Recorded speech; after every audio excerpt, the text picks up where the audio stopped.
17 years old. My adopted sister accused me of getting her pregnant. My family kicked me out. My girlfriend abandoned me, and I disappeared. 10 years later, the truth came out, and they showed up crying at my door. I did not open it. I think I just need to vent where someone can actually listen.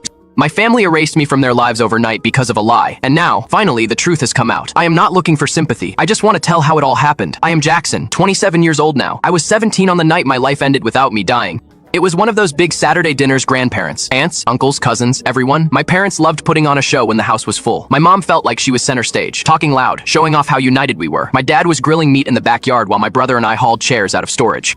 And there was N, my adopted sister. My parents brought her home when she was 8 because they wanted a girl. From day one, she fit in perfectly quiet, polite, shy. I helped her with homework, taught her to ride a bike, even defended her when kids teased her for being adopted. I never saw her as anything other than my sister. That night, she seemed off.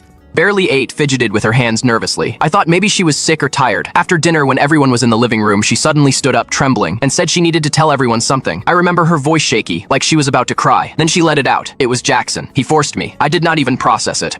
Everyone froze. The silence was only broken by the clock ticking. My brain could not understand. I thought she was talking about something else. Maybe a joke that came out wrong. Maybe she was confused. Then she added, "I am pregnant." My dad's hand grabbed me before I could open my mouth. The punch came so hard, everything went white. I fell to the floor, teeth rattling, ears ringing. My mom started screaming like someone had died. My brother was shaking his head, muttering, "Jackson, what the fuck is this? You are disgusting." Dad, I did not, but the second blow came before I could finish.